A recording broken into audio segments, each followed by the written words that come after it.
Good morning. Today we're going to do a quick tutorial on two sample statistics. We're going to cover the two sample t-test, the paired sample t-test, the chi-square test of independence, and the f-test of equal variance. Okay, so let's get to it.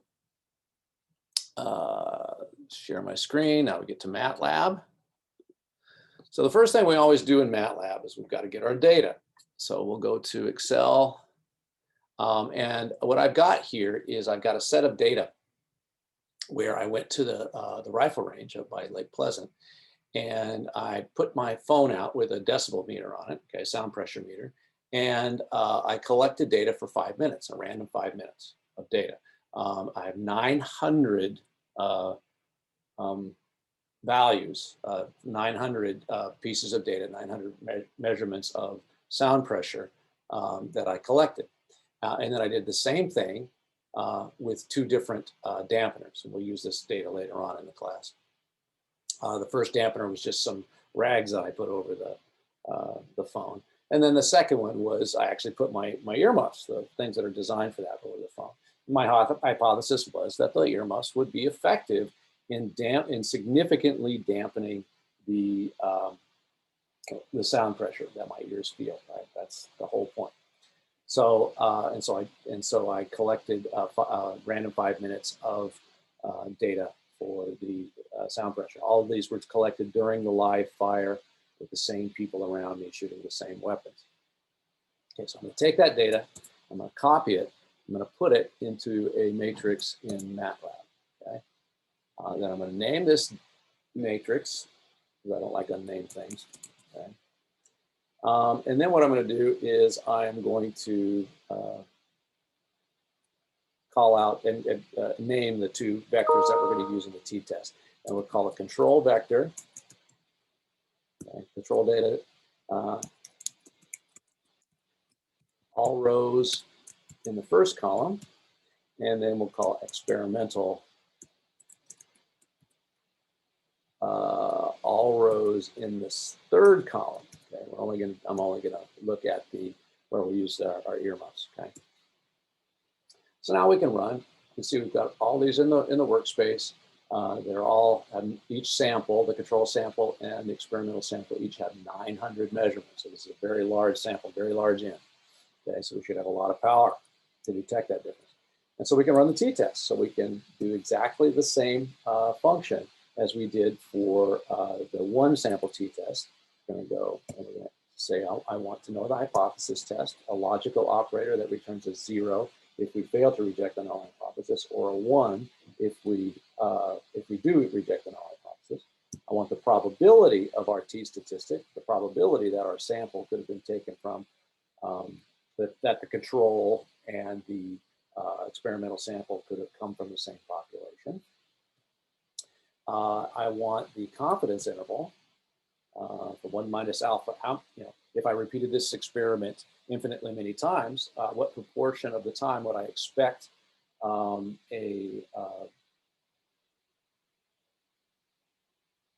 result, a mean difference between the control and data samples that is not significantly different from 0, from chance. And then I'm going to get some stats, including the test statistic. And that's going to be equal to t-test, okay, same function, but we're going to put a 2 on it. And that's going to delimit the fact that this is a 2-sample t-test. And so it will compute the pooled standard deviation. Okay, so because we have 2 samples, each of them with slightly different variances. So we're going to have to compute the pooled standard deviation to estimate our standard error. And we're going to have the control sample. We're going to have the experimental sample. And then we need alpha. In this case, I'm not actually going to do this to design anything. So I think 0.05 is fine. But if you wanted, you could change the alpha, see how it works. Okay. And then we want to know what tail the distribution, whether it's a right tail, a left tail, or whether it's an ass from a hole in the ground test, where we don't know our ass from the hole in the ground. So we'll just say both tails. In this case, I'm pretty sure that putting these earmuffs on will significantly dampen the sound pressure that my ears experience on average. Okay? So I'm going to make, so what it means is that if I take the control group and take its mean and subtract the experimental group, I should get a positive value. The control should be larger than the experimental value, right? Okay, because we have the control here, it means it will at first in this function, it means it will subtract the experimental from the control. If I switched it around, put an exp and control here, it would subtract the control from the experimental. So in this case, we're subtracting experimental from control, so we would expect a positive value, so it would be a right-tailed test. Okay. All right, and we can run it. Thinks a little bit, and all of our data comes up here. Again, H, our logical operator, says we did, it's equal to 1, and so we can say, yes, we did reject the null hypothesis. Okay, great, fantastic. It looks like the earmuffs actually work to reduce the sound pressure. Go figure. We can double check that by saying, what's the confidence interval, or what's the probability? The probability that our two samples could have been drawn from the same population at random is about 7.5 times 10 to the negative 20. Okay, that's infinitesimally small. It's so tiny. There's hardly any chance that the earmuffs did not significantly reduce the sound pressure. Okay, we can look at the confidence interval. The confidence interval runs from 6.5 approximately to infinity, right? A 0, the hypothesized difference in means between the control and the experimental sample under the null hypothesis that there's no difference, right? A 0 is not in that interval, so we can reject the null hypothesis, right? It's unlikely that these could have been drawn, that the mean difference could be 0. Okay. And then we can look in the stats structure and see the t-statistic is very large. Degrees of freedom are the samples, the two different sample sizes added together, 900 plus 900. Then you subtract 1 degree of freedom for sample 1 and 1 degree of freedom from sample 2, so you get 1798. And then this is the pooled standard deviation. Okay. So those are the statistics that are used to calculate t and to evaluate it. And so we can see from this that we did, in fact, reject the null hypothesis. Okay. We can take a look at this at the sample statistics. We can go mean, control, and it'll say it's about 83.5 right here. Okay, and we can do the mean of the experimental, and we can see it's about 75. So it goes from 83 decibels down to about 76 decibels. So significantly reduces it. All right, very simple. All right, so now what we can do is now we can think about, what if we were running a paired sample t-test? Okay, now remember the paired sample t-test has very different kinds of assumptions about how the data is collected. First, what you do is you collect data, a number of different objects, and then what you do is you pair those objects. So you would take, let's say I had, instead of at a rifle range, I had a noise that I had run a pure tone that I'm playing at a very loud decibel, and then I put the phone up and I record the decibels, tick, tick, tick, okay, put that into Excel, and then I put the earmuffs on the phone and record the sound, tick, tick, tick, put that into Excel, okay? And then I try that for a number of different randomly generated loud sounds, and maybe, you know, and then so I get a vector of pre-test and post. So each value is a paired set of observations. That would be a paired sample t-test that we would run. And so I'm going to clear all this. But let me go through. And so we're going to do the paired sample t-test. Now I'm going to use the same data. Okay, I'm going to use the same. Where's my data? I'm going to use the same data. Okay. Now, so you have to pretend that I didn't collect it the way I did. You have to pretend that this value was with the tone on, okay, log sound pressure on at about 58.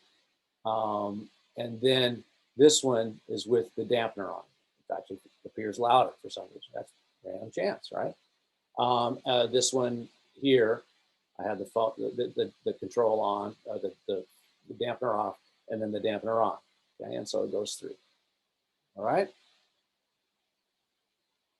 So so this happens for all of those different. Each of these is a paired set of readings.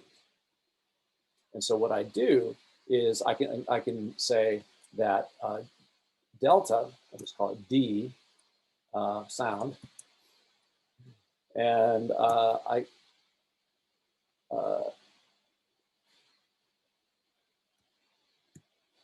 control minus experimental. Okay, and I can get all of the readings, all 900 readings, and subtract across. So what I get is a vector of differences. I get a vector of differences. Okay, most of them look negative, some of them look positive. That's random chance, okay? Random variation.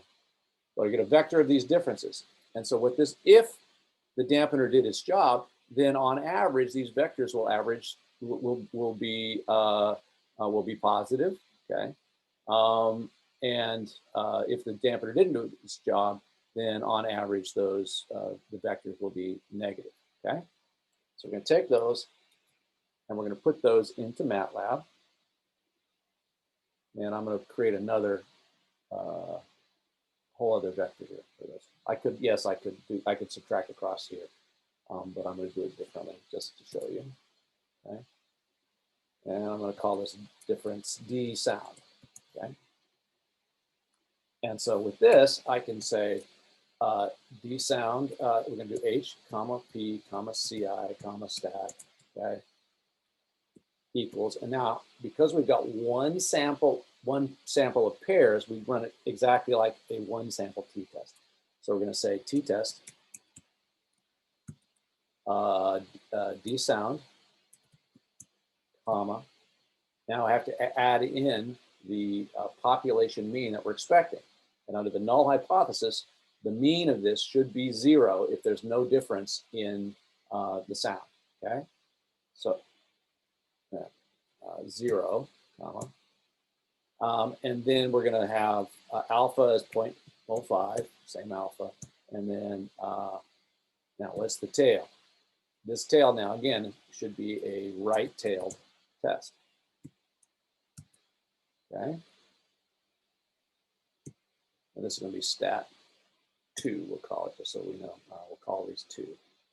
So we can keep track of what was the 2 sample t-test and what was the, in this case, the, let's make it, I'm going to call it the paired sample. That way 2 doesn't confuse you with 2 sample t-test. That's for paired, okay? And then we can run that test. Whatever. Oh, D sound, right, of course. I actually have to rename the thing. Let's run it now. D sound. Sorry. Okay. And so now we can take a look. Again, it gives it. We reject the null hypothesis. Okay. The probability is a little bit larger, but still, still infinitesimally small. The confidence interval is about the same. Okay. The confidence interval is about the same.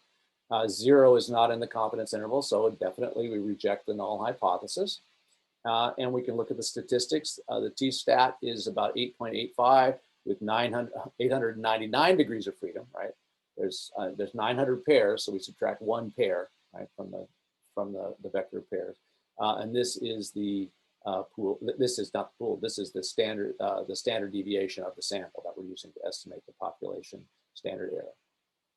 So it's exactly the same way of thinking about it, but the only difference is now we have 1 sample of paired values that we've already subtracted. Okay, so we've done the 2 sample t-test. Okay, 2 sample t-tests where the commands you have to have 2, the control and experimental vector, 2 vectors, alpha, and then the tail of the test. Okay, and then you have the